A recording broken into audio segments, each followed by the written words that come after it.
But I want to, before I get a little bit more about you and what floats your boat, so to speak, I'd like to know what you thought of the movie and the documentary and how it was portrayed.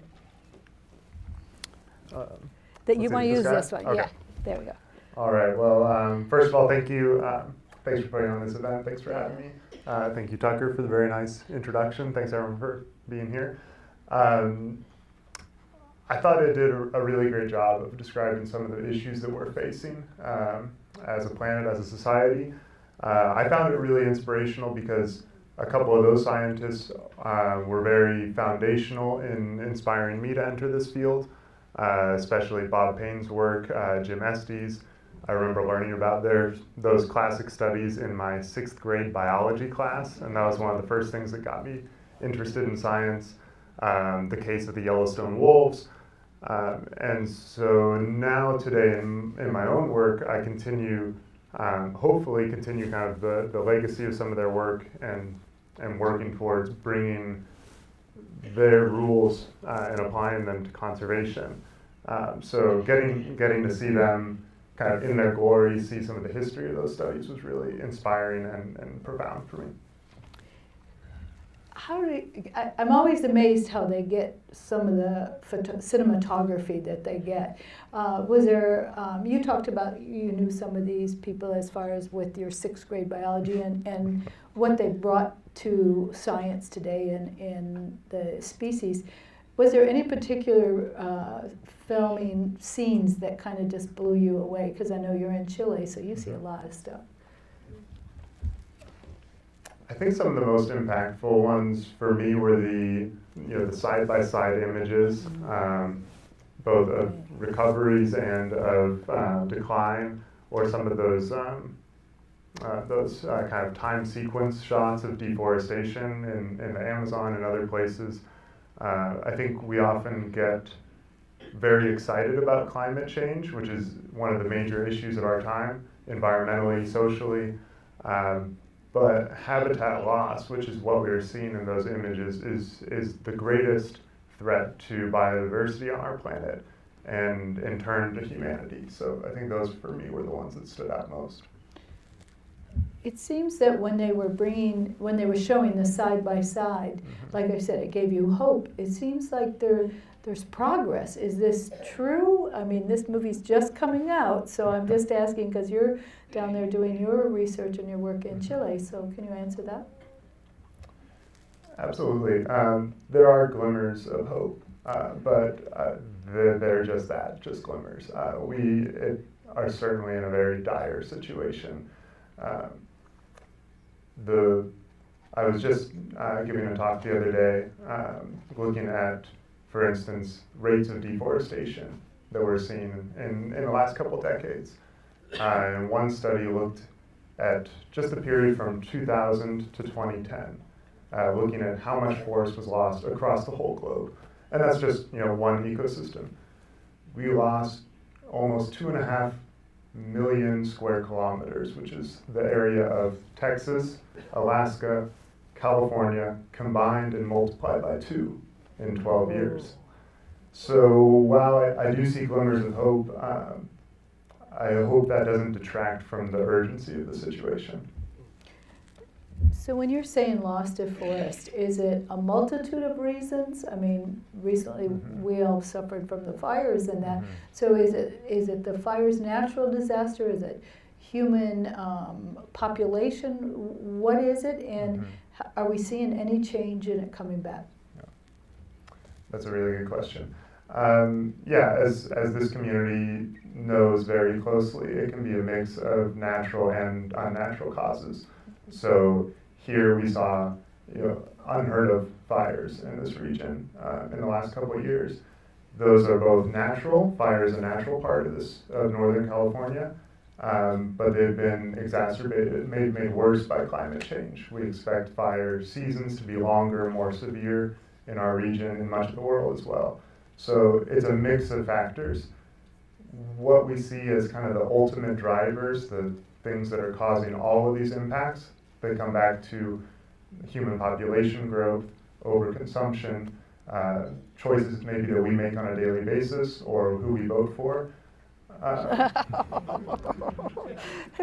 And so, yeah, I'll leave it at that. I like that. So let's talk about the work you're doing in Chile. Can you elaborate a little bit on that, and then we can open up the audience? Sure, I'd love to. So in my work in Chile, I work on conserving biodiversity in timber plantations. So southern Chile is kind of this lush, temperate area. It's very similar to the west coast of Oregon, Washington, Northern California. They have these beautiful green temperate rainforests. But one of the major conservation problems down there is the replacement of these forests with intensive monocultures of pine and eucalyptus. They use these for producing timber, paper pulp, and it's one of the most important economic drivers in the region. So what I do in my work is I try to go in and find practical solutions, ways that we can make these areas better for biodiversity. And so one thing that I do, and I was really excited to see some of the things they showed in this film, is that I try to understand these connections between different pieces of the ecosystem. So I work with hummingbirds and bumblebees, all sorts of pollinators, and the flowers that they pollinate.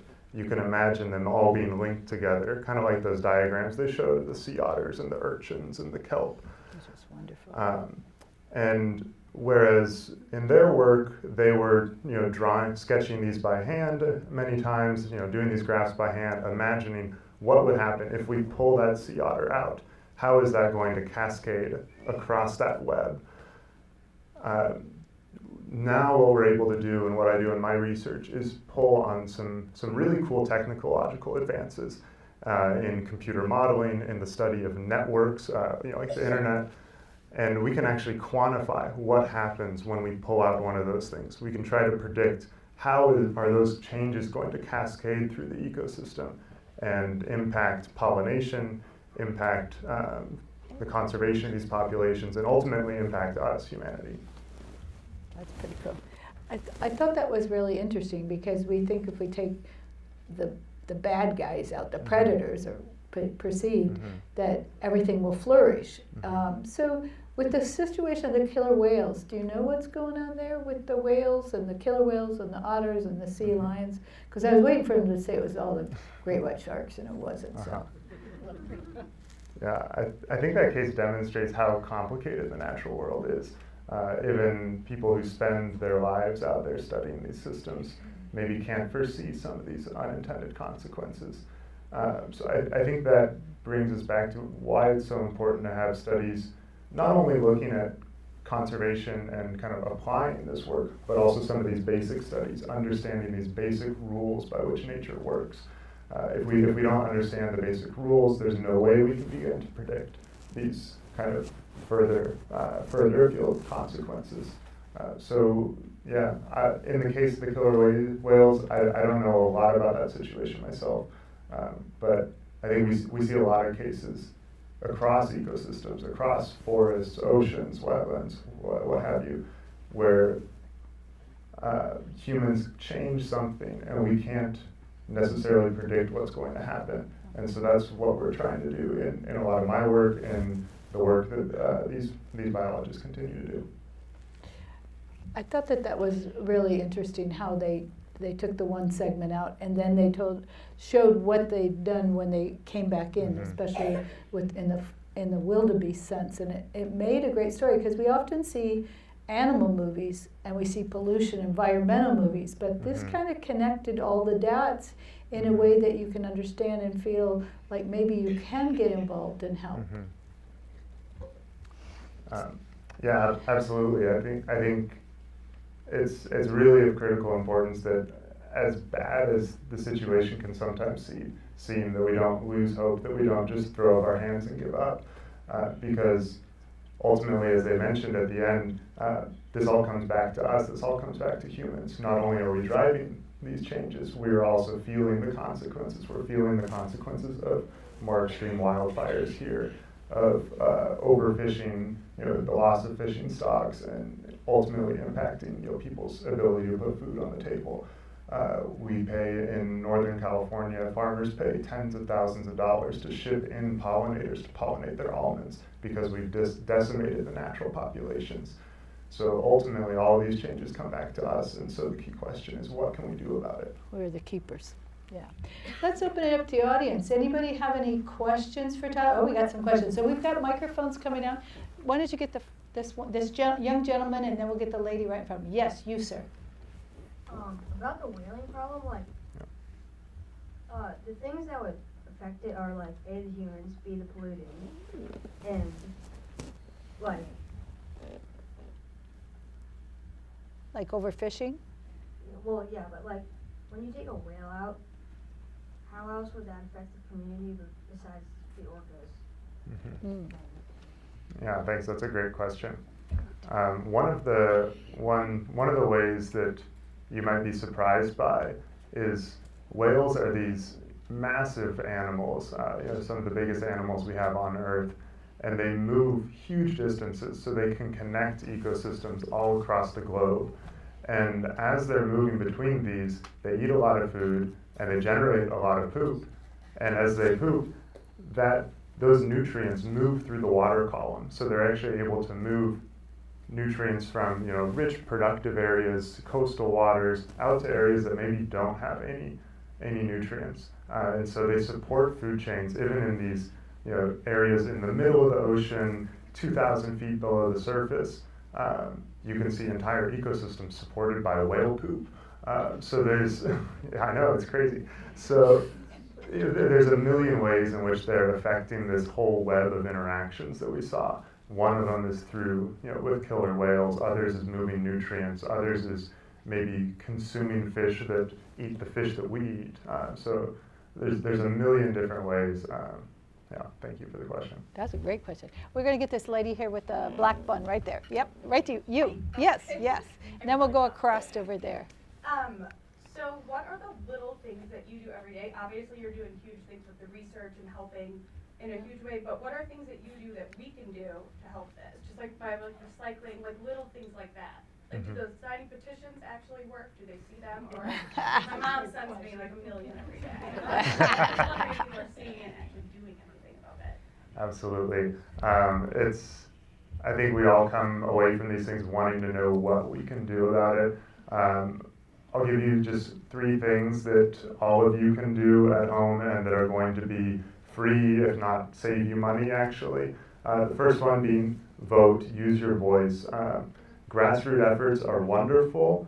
These small changes you make in your daily life are great, they add up, but we can't underestimate the power of governments, of large groups, to make massive change. And so when you vote, not only vote for people who say that climate change is real or care about these issues, but that are thinking about the environment more broadly. What can we do about habitat destruction, about pollution, about overhunting, about overfishing, and really make these environmental issues a central part of all of their policies. 2, the loss of habitat is one of the biggest drivers of biodiversity loss, the biggest drivers of these loss of animals. And most of that habitat loss is due to agricultural production. So eating less meat, you don't have to go vegetarian, but reducing your meat consumption is a great way to alleviate these pressures. It takes 10 times as much land to produce a pound of beef as it does a pound of vegetables. And lastly, at your home, you can do stuff in your yard to create wildlife habitat right where you live. So planting native wildflowers, leaving brush, leaving areas for animals to make their homes. And that's something that you can actually see the difference you're making. Oh, good answers. We got this lady right here. Yep. I'm relatively new as a resident here in Napa in California. I'm from the East Coast. But the woodlands here are just beautiful. And there's such a, there's competition for the land. Can I say that? I was struck by the word Keystone species. Would you know a Keystone species example here in Napa? Or here in the valley, I guess. Northern California. Absolutely. Thank you. One of them that comes to mind in the areas around us is the cougar. So cougars, pumas, mountain lions, whatever you call them, they're one of those top predators that can regulate deer populations, ultimately affect what we see in the forest, what the forest looks like. So that's one great example. Thank you. We have a young man right here. And then we'll go over there, Michael, I'll come back to you. Go ahead. Do you do like the experiments like the people did on there, like with the starfish and stuff? Ah. Yeah, I do my own kinds of experiments. So that was a really cool one. One that I do is I want to know how hummingbirds and other pollinators move. So we saw, for instance, a scene with John Turbor, one of the biologists, in a forest, and it panned out, and we saw this big highway kind of cutting the forest in two. So I want to know, how do animals like hummingbirds and bumblebees, how can they move across barriers like that? When we build these things, are we trapping them in these tiny little places they can't get out of? And so I put a little tracking device on the backs of hummingbirds. Hummingbirds are about this big, so it's got to be a tiny, tiny device. How do you get them? I catch them. I'll go into that next. Oh. And so when we do that, we can start following their movements and seeing where they're going, how they use the forest. And so that's one type of experiment that I get to do. Okay, now you got to tell how you catch a hummingbird. Okay, so catching the birds actually it's pretty easy. So you have to wake up really, really early. Birds are active in the morning, and you go out into the woods and you set up what's something that's called a mist net. It's a very fine net called a mist net because it's really hard to see. I've walked into them before. If you set them up well, it's like a screen door. And the birds fly into it because they can't see it. You try to set it up in areas where you think they're going to move. And you go by every 15 minutes or so, check to make sure if there are any birds, and you carefully pull them out of the net, carefully untangle them without injuring them.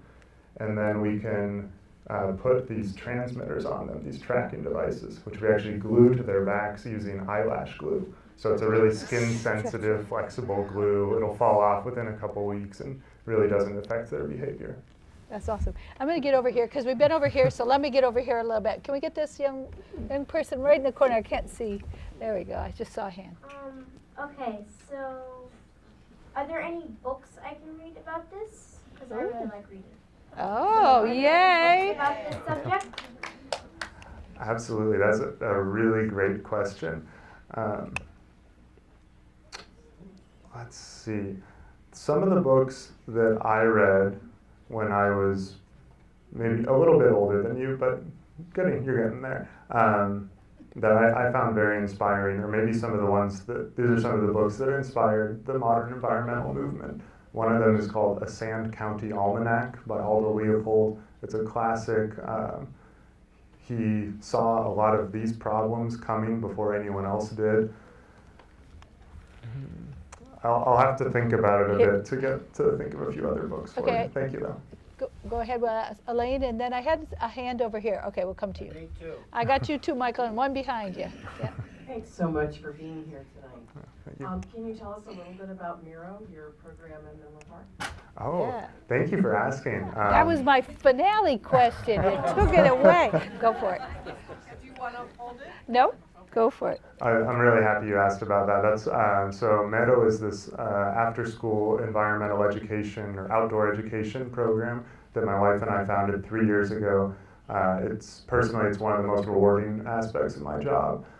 So we work with English language learners that are in high school. So they're teenagers. All of them recently arrived to the United States, usually within the last year. Some of them arrived 2 weeks and before signing up for the program. So they're all recently here, getting used to a new culture, a new country. And we take them out after school to natural areas surrounding the community. We do experiments like putting up camera traps to survey wildlife. We look at animals. This next weekend we're taking them out to Monterey to go to the aquarium, go to the beach, look at some sea otters in the wild as well. So we get them outside doing science, learning about the natural world. But also, we're really focused on helping them build the skills they need to excel here, to graduate high school, to get a job afterwards, to go to college if that's what they want. So we're focused on getting them outside, experiencing new things, but also helping them build those life and academic skills. Wonderful. We had a question right. Can you raise your hand so he can get your microphone? There you go. Hi, there was, I think it was earlier this year, there's a massive loss of monarch migration, and even existence. And I don't know if you were privy to some of the mystery was why, and I don't know if you know anything about that investigation. Good question. So I don't know all of the details of that.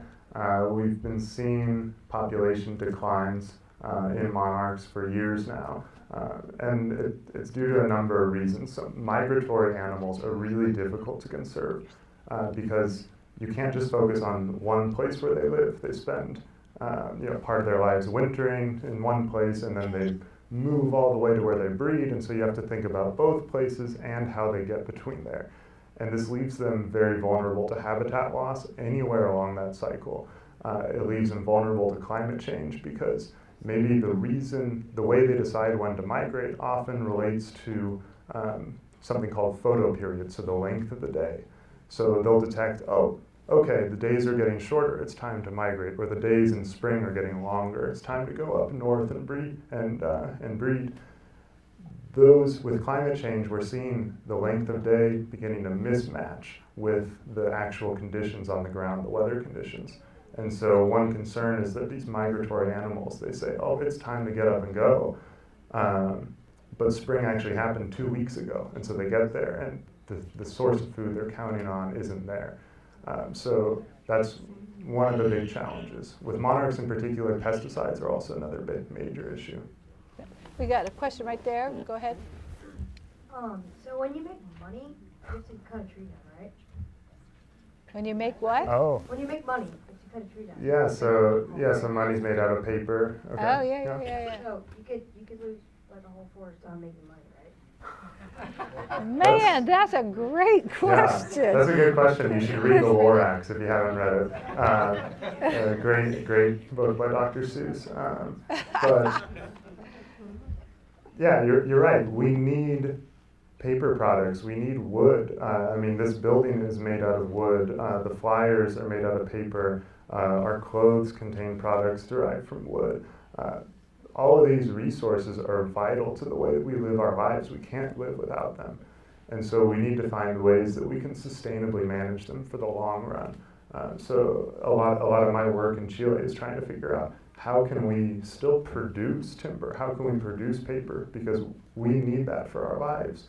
But do that in a way that's friendly for wildlife, that allows animals to persist, that allows ecosystems to work still. And it's a really hard thing to do, trying to find that balance. Michael, you have a question? Can you come right down to Michael? And then we'll go back here and over there. Hello, sir. First, I want to say thank you for coming and being part of our group. Thank you for having me. Yeah. And I want to know, how did you get into getting into animals, and how long is this program you do at Stanford? Yeah, great question. So I first got interested in animals and outdoors from a young age.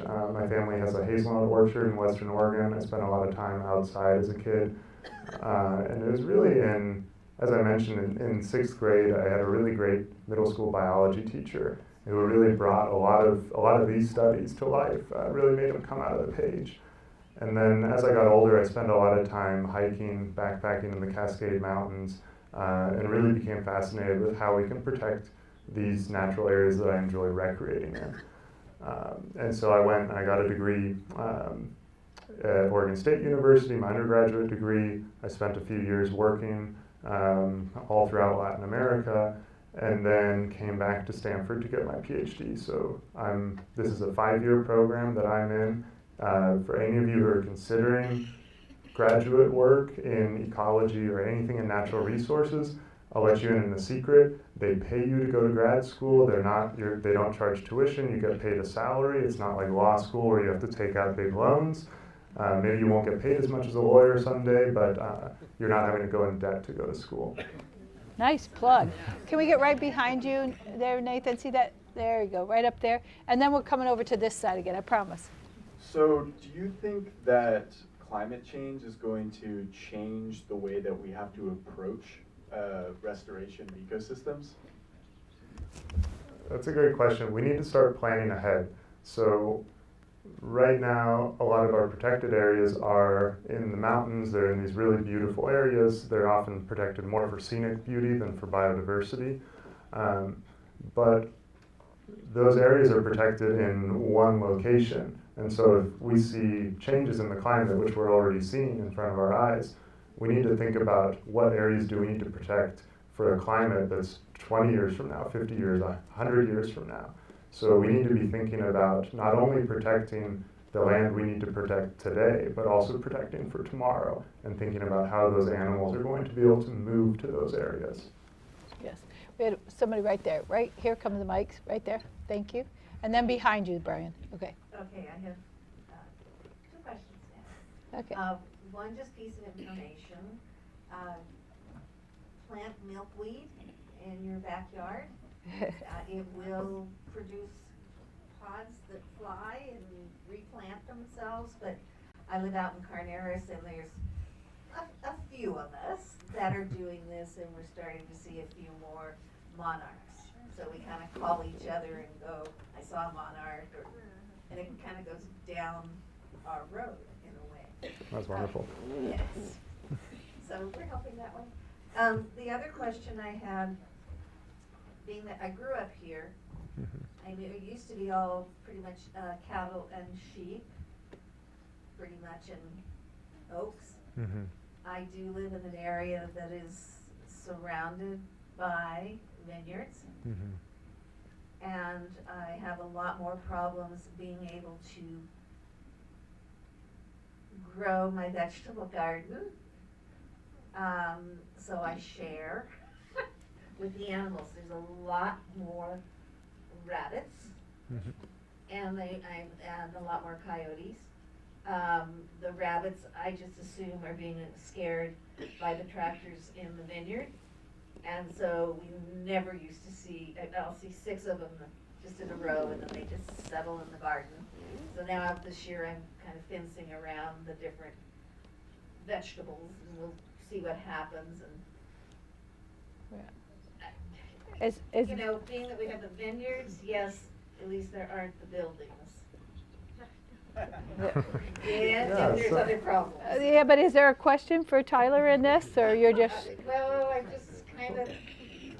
I mean, I think what you're pointing out, you're seeing some of these what are called trophic cascades. What they were seeing in this film, where when you remove one piece of the puzzle, you see unexpected changes down the road. And so, maybe one reason we're seeing more coyotes is there's more rabbits for them to eat. Maybe less cougars. Also, exactly. So there's another where you have cougars or wolves that help keep kind of lesser predators like coyotes in check. So it's really challenging when you go out. You notice you've seen all these, multiple different types of changes. How did all these interact to create what we see on the ground today? It's something that's really hard to do. This isn't really a question for you. It's a comment for the person over there who asked what we could do. And so when you talk about plastics and the garbage and keeping the universe clean, I went to a movie recently and they were giving out stainless steel straws. So instead of using plastic or paper, you use bamboo or stainless steel with little tiny brushes so you can clean them. There are also straws being made out of vegetables that decompose. And you can ask your restaurants to not automatically put straws in people's drinks. So give them their drinks without straws. And if they ask for them, fine. and try and get your restaurants to change their straws to other straws that are going to decompose. I think that's a good philosophy. So let's do this though, because let's keep our questions. I agree. By the way, my straws are made out of corn. They're compostable. Just so you know. So we've got a question down here. So I'd like to get some more of the questions so that Tyler can share some of his expertise. Go ahead. Thank you. Curious, it was interesting to see the evolution of the thoughts from keystone predators to keystone species. Mm-hmm. And I'm wondering in your work, how you identify or predict what the keystone species are in any ecosystem that you interact with. Yeah, that's a great question. So I use something called ecological networks. So I do, these are basically taking those food webs and those drawings where they had animals linked together by those lines and quantifying these in a way that you can have a computer that actually calculates it and spits out numerical values you can compare. And so you can look at simple things like which species have the most connections, or you can start to do simulations of extinctions where you take this network you have and you start actually one by one pulling out the pieces and seeing how many other links get broken. It's kind of like if you have an unraveling sweater or something and you pull one string, some of those strings are going to cause the whole thing to unravel, other ones might not have any big impact. So we can use tools like network analysis to actually be in a much more rigorous way to quantify these and to identify which players are the most important. We had one right here. Can we get that one, Brian? Thank you. Thank you. I'm wondering, I'm really interested in the concept of production alongside conservation. And I'm wondering if you know of examples where production animals have been introduced in such a way that instead of being harmful, they can be beneficial. Like I know my sister's doing work on agriculturalist farmers doing carbon sequestration. So could you introduce, cattle or sheep in such a way that they would mimic buffalo or something like that? Is there work being done on that? Yeah, that's a great question. In a lot of areas of the planet, maybe it's not feasible to reintroduce some of these massive animals or reintroduce processes like fire that naturally kind of are what we expect to be a part of an ecosystem. You can't do that maybe in a very heavily populated area. One good example is in Spain and Portugal. They have a similar Mediterranean climate to what we have here, kind of these sparse open oak woodlands, and cattle grazing and sheep grazing is an important part of people's traditional ways of life there.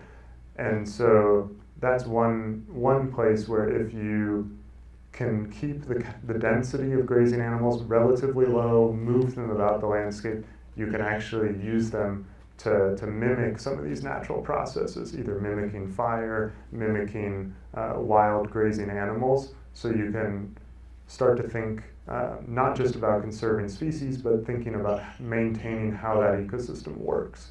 So that's just one example. We got a question here, and then we'll get back there. So go ahead. I've seen a few headlines over the last couple of years, and I never know whether to take it seriously or not. But I've read that we're entering another mass extinction. Can you talk about whether there's any validity to that, and just what your thoughts are on that? Yeah, that's a great question. And as a side note, I agree that in general the quality of science and environmental reporting is very low in many of our even reputable news sources. So hopefully people will try to hold them to a higher standard. You're absolutely right. Many of you might have heard about the idea that we are in a sixth mass extinction. So throughout the history of life on Earth, there have been, before humans, 5 major extinction events. The most recent one was the one that knocked out the dinosaurs over 60 million years ago. Many scientists, and I count myself among them, we believe that we are currently in the 6th mass extinction. We have entered that time period, and in this case it is humans that are causing this major massive wave of extinctions. And we have done this over the last several thousand years and are continuing to do it. Yeah, absolutely. If you look back at the fossil record, we see that, yes, extinction is a natural part of life. We see some species evolving, other ones blinking out. There's some kind of background rate that we expect. Today our extinction rate today that we're experiencing is 10 to 100 times greater than that background rate. So we're seeing species going extinct much faster than we would expect in the history of Earth. So we got one, we're going to finish up with this question up here. Maybe we'll give you a chance too. I like that. Go ahead. So one of my questions sort of is built on hers. Mm-hmm. Are there like a couple of specific reliable news sources that you would recommend for like wildlife and ecology news? And then my other questions were, so they talk a lot about Keystone sort of animal species, but I was wondering if in your work or in general, do they ever talk about sort of plant or tree species being Keystone? And also, So you got three parts. as far as generative work goes, so permaculture is one thing that people talk about for agriculture, and I was wondering if you see or hear anything about those sorts of practices being built into things like timber industry, or if that's even feasible as an option. Absolutely. Thanks. I'll try to tackle those in order. So first one, reputable sources for environmental news. One of my favorites is The Guardian. They have a really nice environmental section with very in-depth but approachable reporting. The language is very easy to understand, and they get the nuances right. They're very good. The New York Times generally has a pretty good science section. National Geographic for maybe a less traditional news source. NPR does a very good job as well. Keystone species, the idea of a keystone species is it's a species that has a disproportional importance. It's more important to the ecosystem than you would expect given how many of them there are. So that can be something like a gray wolf, where there's very few of them, but they're very impactful, a sea otter, a sea star, or many times it's a type of plant. So yes. And lastly, things like permaculture or agroforestry, other types of kind of alternative production systems. Yes, there's absolutely a number of ways that we can do those. One common one that probably might affect some of your buying choices is you'll often see shade-grown coffee. This is coffee that's produced under a nice canopy of rainforest tree species. That's a great way to maintain high levels of production while also providing habitat for native animals. So yes, there's a lot of different ways that we can do agriculture better. We're going to finish up with that question right there. The mass extinctions that have been going on besides the dinosaurs, what's like the highest rated, most extinct animals right now? Yeah, which animals are the most are in the most trouble right now? There's quite a few that are up for grabs. In general, the amphibians, so things like frogs, newts, salamanders, those are declining at faster rates than other species. They're very vulnerable to pollution, to habitat loss. Also, a lot of our freshwater ecosystems, so our streams, our creeks, our rivers, these are usually located in places that are the best places for humans to produce food and to live, and so they come into conflict with humans. So those are just two. The other one I would say is any large animal. The larger the animal, the more likely it's at risk of going extinct. So things like our giraffes, our tigers, our elephants, our cougars. So the bottom line for this is it's really important, and I want to thank you and compliment you guys on choosing to come out to a film that doesn't have superheroes except for the scientists, and is not animated, and that you can enjoy, and it can hopefully inspire you, children of all ages, to continue the work.